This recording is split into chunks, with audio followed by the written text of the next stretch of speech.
Welcome to Cinemophile, where we bring you the best in independent, documentary, and foreign films, and we talk to the people who made them. I'm your host, Mike Caspar, and you can find out more about the program by going to cinemophilepod.com.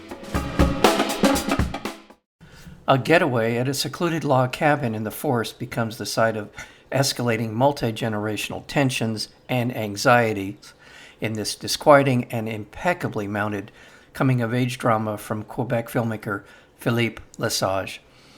Ostensibly a merry reunion between well-known film director Blake and his longtime friend and former collaborator Albert, the vacation gradually becomes something more complex and less stable, especially with the combustible mixture of Albert's teen son's best friend Jeff and Albert's self-asserting daughter Aliocha.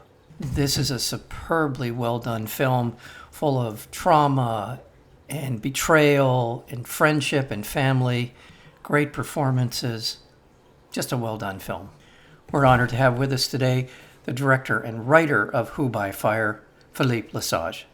Philippe, welcome to the program. Thank you. And thank you for being here.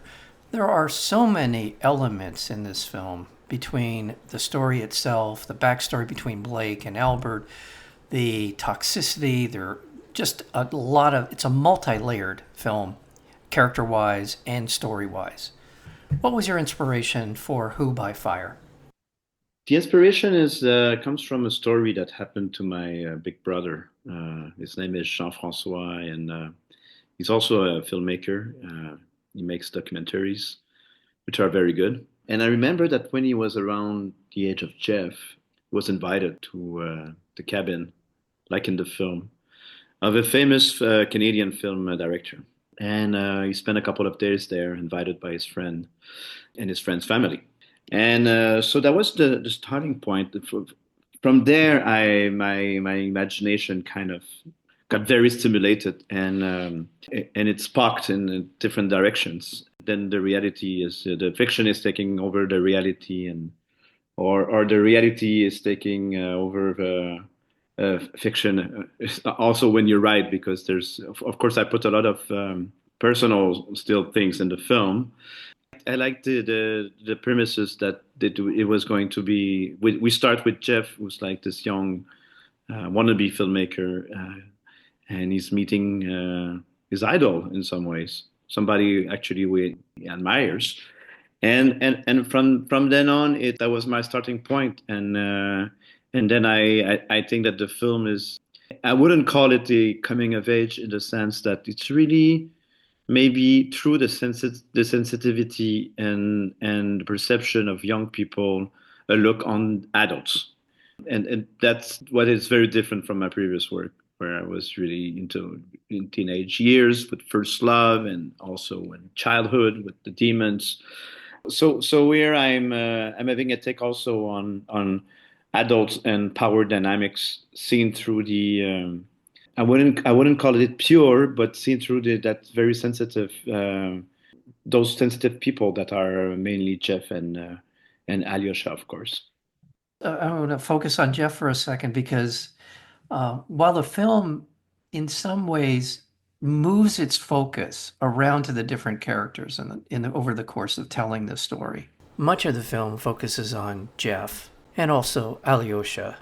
But I also feel like, in the interest of keeping so many of these different characters engaged and the story more interesting and more complex, the focus of the film does move around to different characters, particularly Blake and Albert, but others in the film.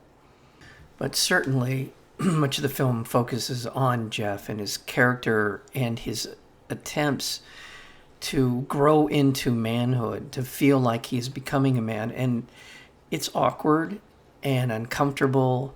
And at times I feel like he's aspiring into something that he doesn't quite understand. He aspires to be a man or fill out those requirements to become a man.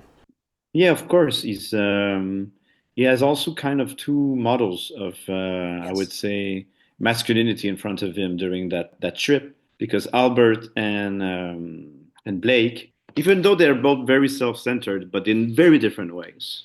So he has those two models, and one, of course, is a little bit more alpha and a little bit more like it goes into that stereotype of this very many man, who likes to fish and hunt. This very kind of obsolete, also masculinity. What's funny is that what's very obsolete, and when we're thinking that we are done with some, toxic masculinity figures, then we realize that they're just come back stronger Yeah. into other forms, Yeah. and we see that every day now in the news. I think that Jeff, yes, is in a stage where I think he's overwhelmed by his own feelings, and I think that he's clumsy, and he doesn't know how to express his love for Alyosha, for instance.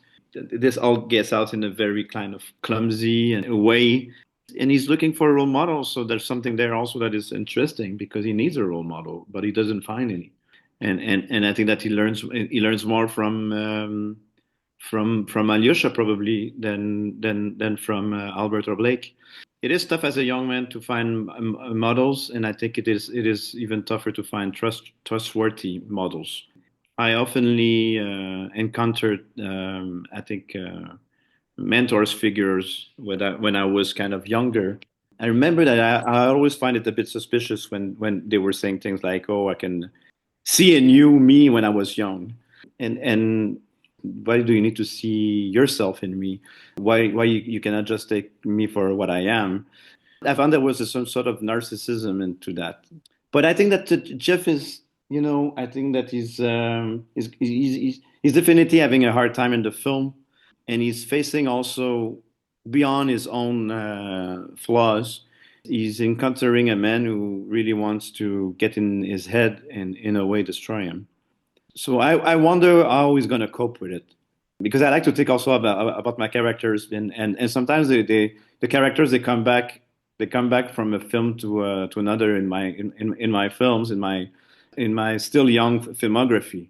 He might come back in one film, but I still haven't figured out in which form. But I'm always very hopeful that my own characters in my films they will learn to overcome the obstacles, and I see them as very resilient.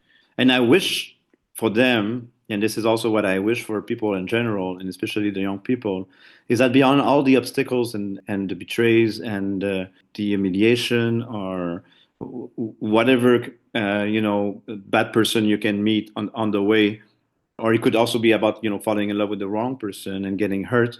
It could be as simple as that. But I really hope for them that they will still be able to have the courage to love again without being like scared and without like trying to protect yourself too much. Because I think that if you're protecting yourself too much in this world, obviously you will not, be as audacious as you should. You will not, because everything that deserves like great experiences in life, they all come with a cost. And if you're a scared little animal, then you will, never have the courage to experience those fantastic experience.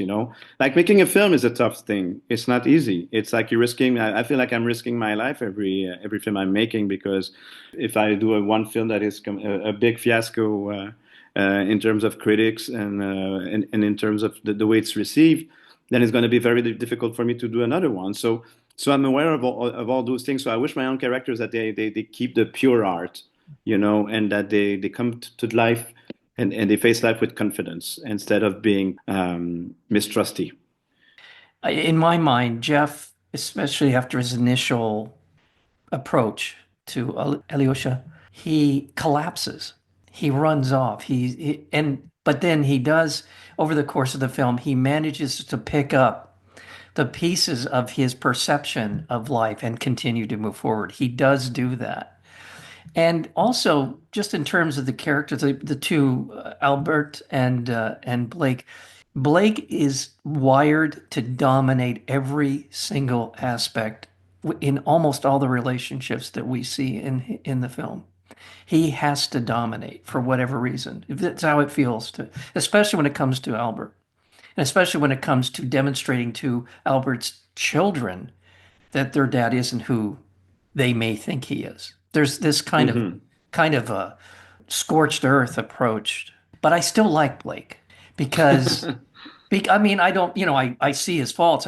But I do think that he's an honest man into self-serving at times, but honest.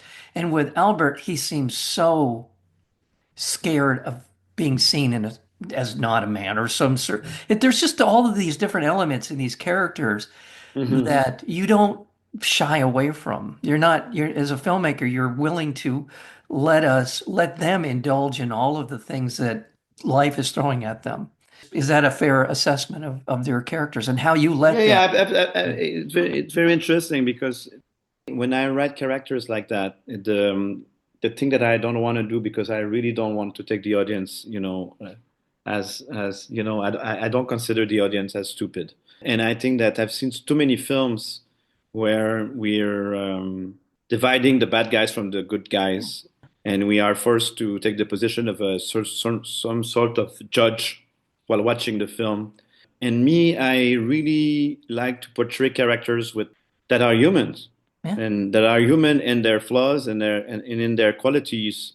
And they could actually do terrible things, but they could actually sometimes be very generous. And of course, I have a tendency to maybe more focus on the flaws because characters with flaws, it's also interesting because it's like the film is also very comical, I think.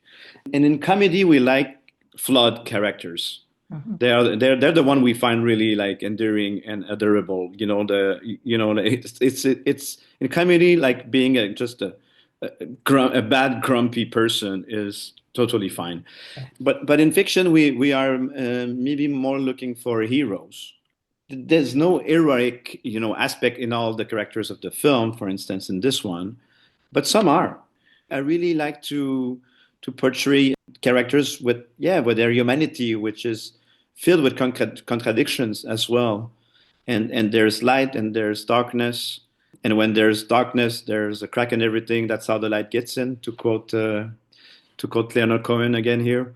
I'm really not interested in doing films where I'm drawing only heroes on one side and villains on the other side.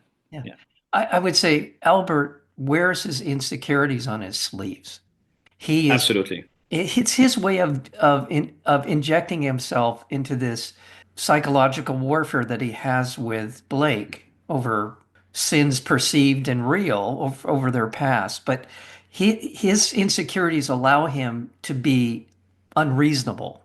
And with Blake, he just wants to make sure that he is the top dog.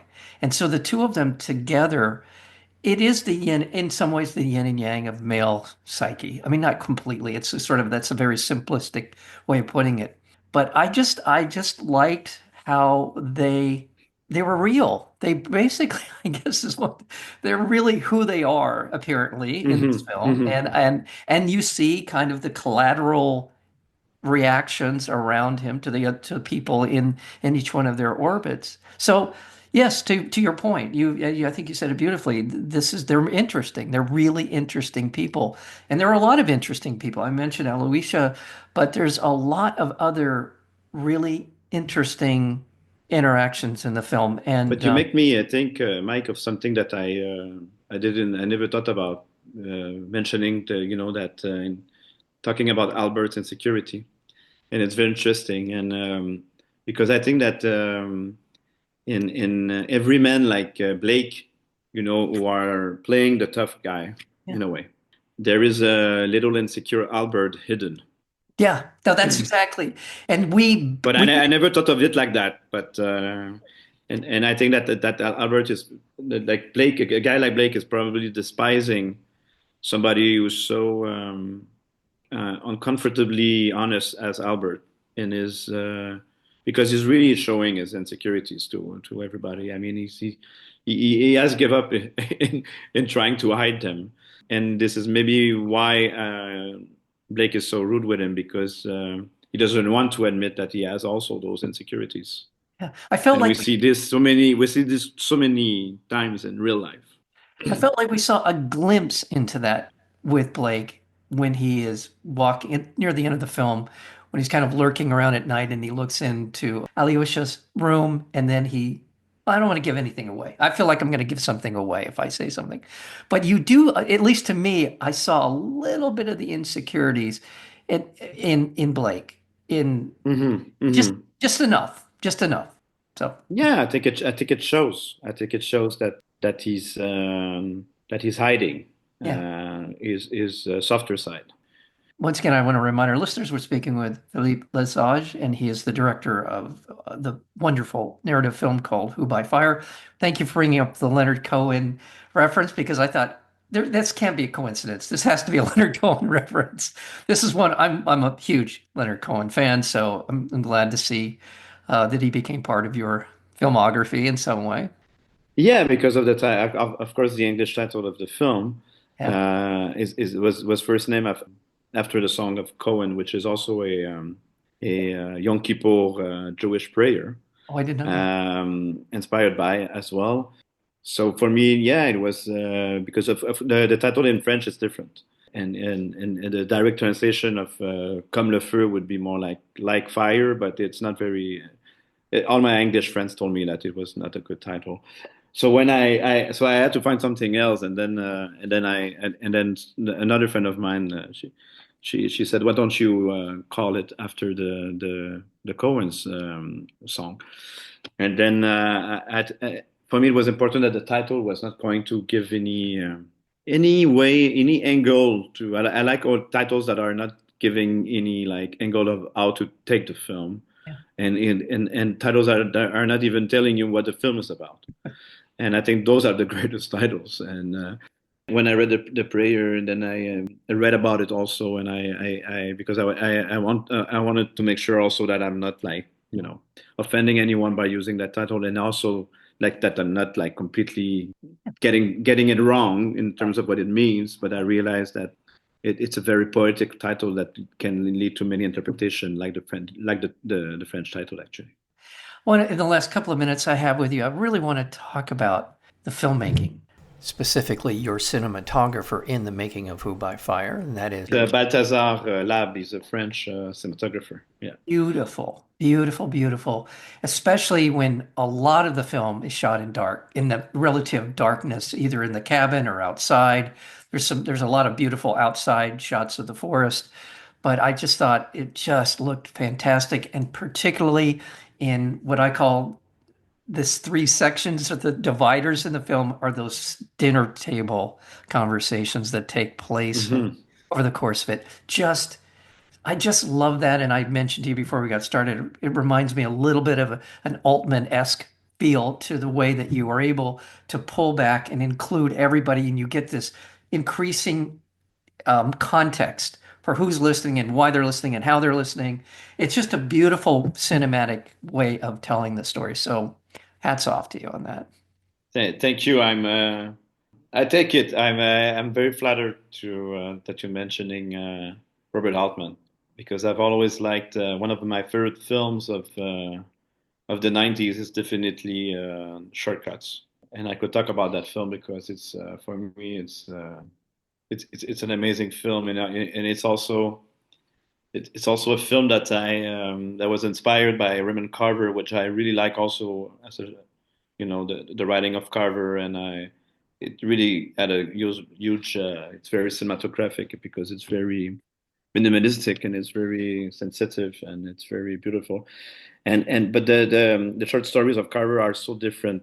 Sorry if I'm Yeah. taking a turn here about No, Altman. no, that's fine. But the Carver short stories are extremely different from because I read those before I saw the film because I was a young student at the university in literature, and then and the tone, everything, the atmosphere was so different from what Altman did with the film. Just to transport that world into LA was something very bold and very different, and but this is what directors do and with great creators. I mean they bring out to life and they completely transform something Yeah. and make it into their own. Maybe what I like in Altman, and that is unconsciously maybe there, I don't know, but I like the camera to be kind of nervous and being like a witness. Like you said, at the table, it's another character sitting at the table and it's the camera. And sometimes that camera can, start to move, and it being like a sort of reflection of our perception. If we are listening to our conversation with a group of people, we focus in our head, we zoom in, we zoom out unconsciously, I mean consciously. So that's why I also like the use of the zoom. Sometimes I like long shots. I like long shots because it keeps all the actors, because they don't know when the camera is going to be on them, and sometimes it's the camera in those dinner scenes. It's on all the characters at the same time. Yeah. It keeps everybody on the edge. It gives something very like a very like beautiful energy into a scene. But this is what I actually prefer in film sometimes, like those great, I don't know, scenes where they're not essential to the story, but they're just telling a lot about, the characters. And but I'm thinking about the first hour of the Deer Hunter, which I think it's the best hour of the film. And it's only about a bunch of people, friends going hunting and going to a wedding and getting pissed, and we don't really know what is the storyline there, and it's not important. It's tense. We can see the connections. Of course, there's tension, and of course there's a love triangle hidden there that we get, but it's just told in such a observatory kind of, almost like a documentary, and I think I'm looking for that kind of truth, in my filmmaking all the time. Not every scene has to have an agenda. Exactly. Well, thank you. Truly, thank you so much for your work on Who by Fire. Director, writer, am I leaving something out in your credits here? Director, writer. No, I think it's my official Very credits good. on that film. Well, very good. I look Sometimes I forward. produce. Next one I will produce, but Okay. yeah. But I'm yeah. I hope you find some I'm fully time. committed in all the aspects of the shooting. But of course, I work with great collaborators. It's beautiful. It's beautiful that you are working with great collaborators, and I look forward to more. Hopefully, somewhere down the line, we'll have an opportunity to talk about your latest work again. And again, Philippe Lesage, thank you so very much for your time today. Thank you very much. You have been listening to Cinemaphile with Mike Kaspar, the place where you will hear from the best in independent documentary and foreign filmmakers. Please check out our previous interviews as well as upcoming interviews and special programming by going to cinemaphilepod.com. We are also available on Apple Podcasts, Spotify, and YouTube, searchable under Cinemaphile with Mike Kaspar. Until next time, thank you for listening.